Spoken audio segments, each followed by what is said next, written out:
Hey, this is Amazon Duke coming to you from my little war room in Casper, Wyoming. Today's date is June 7th, 2018. I know, my tooth. I can't wait till this chemo's over with and then I go see my dentist and get my plate rebuilt for my teeth. It's been hell being a hillbilly for the last 6 months. But anyway, I'm up to this. It'll be my last chemo coming up. Supposed to be on the 13th, but I ran into a little bit of problems this last week and a half. That's why I haven't been online and doing my videos. But found out that my pathology, when they pulled pieces out to do pathology on my breast cancer, that there was an infection in there. And it must have been there for some time because my third boob kept filling up under my arm here from lymphedema, I think they called it. And my lymph nodes were still producing, but they weren't going anywhere. It was just being balled up in a little sack under my arm. Well, I talked to my surgeon, and he decided that we'll put the drain back in. So I got my drain back in. But while he was in there, he noticed a little white spot, and he poked it with his finger, and it squirted out infection from where they had taken the pathology for my breast cancer. So that had been there for a while, and he was not happy. He was pissed off. So for like the last 5 months, I've had an infection under my arm that nobody caught.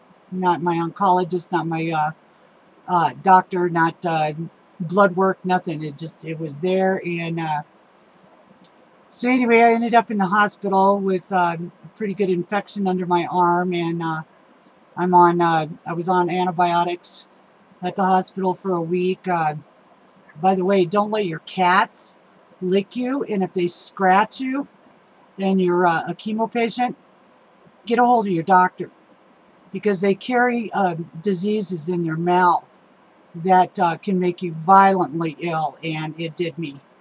It made me really ill. So I spent 6 days in the hospital. I just got out day before yesterday, and I'm on another 7 days of antibiotics through, God, what do they call it? Infectious disease here in Casper.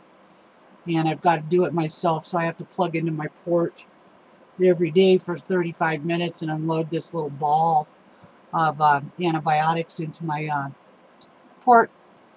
Hopefully Monday, I went and did some blood work with them today, and they were keeping a watch on my white blood count because it was so high. And something I had neglected to tell my doctors or anybody, well, my oncologist knew, but the doctors at the hospital didn't know. And anyway, that Lunesta button that I get after chemo instead of going back for a shot, the Lunesta, that's what it does, is it raises your white blood cell count. And mine was going up like really crazy, like went from 10 to 19 to 28 and then 30. And so the hospital was really concerned about that, because at 30 it's considered dangerous in a normal person. But that's what the Lunesta does, is it raises your white blood cell count. And once we confirm this with my oncologist and the nursing staff over at Rocky Mountain, they began to figure it out that it wasn't something weird that was going on. It was something that happens to all of us when we're on chemo, and we use the Lunesta button instead of the shot. So anyway, 6 days in the hospital. Who knows what that bill is going to be? Probably another $30,000. Thank God for my insurance. I'll tell you what, or we'd be broke by now. But anyway, so now I'm home, and I've got 4 more days of doing the little ball of antibiotics here, and then they'll test again and see, where my blood is in that. And you're supposed to do that, I think, Monday. And then I've also got to go to oncology and let them do their blood work too. I don't know why they can't just do one blood work for both, but I'm having a feeling that I'll probably have to do both. And then I'm scheduled to do my chemo on the 13th, but I think we need to put it off a little bit until this infection is cleared up. and we know what's going on with my body again. So I'm going to talk to my, I see my oncologist on the 12th, I think. Yeah, on the 12th. And I do blood work on the 12th, and then I'm supposed to do chemo on the 13th. But if they'll wait even a week, we might be able to get the last chemo, because this will be the last one. This is number 6. And then they've got me set up for 33 rounds of radiation. And I've been talking to some people about that. And once they do a scan on me, and if everything's okay, and my blood work comes back good, the PET scan comes back good, I don't know if I'll do 33 of these. I may just do half of them to get, you know, the best of it done. It all depends on how it makes me feel. If it makes me feel like shit, I'm done with it. I mean, I've spent 6 months of being sick, tired, depressed, full of infections. My feet are swollen all the time. I can't do any of my normal chores. My sleep is kind of messed up. I have to rely on sleeping pills to get to sleep at night. And I'm thinking part of the reason, well, the week I was spent in the hospital, my feet were swollen really bad. And they still are. I've been soaking them in Epsom salt at home, and it's helping a little bit in cold water baths for my feet. But I noticed the bottom parts, like my calves, are really hard. So that's where the blood flow is kind of stuck, is down there. And I think what I'm going to do is I'm going to have my daughter-in-law massage my legs the next time she's over, to see if we can't break some of that loose and get it flowing again. But I had a problem with gout for a long time too. And I started on my gout meds a couple days ago. And that too has been bringing down some of the swelling in my feet. And my hand. I crochet. Right now my hand won't work right. It's like right here is just so stiff and sore that I don't think I could even hold my string to crochet. So that's kind of the reason I was suspecting the gout too, is it makes your feet hurt and it makes your hands hurt. And they're almost, you know, trying to cripple up on me. And that's what gout does, is it cripples up your hands. So I'm going to keep on the gout medication and see if we can get rid of some of that.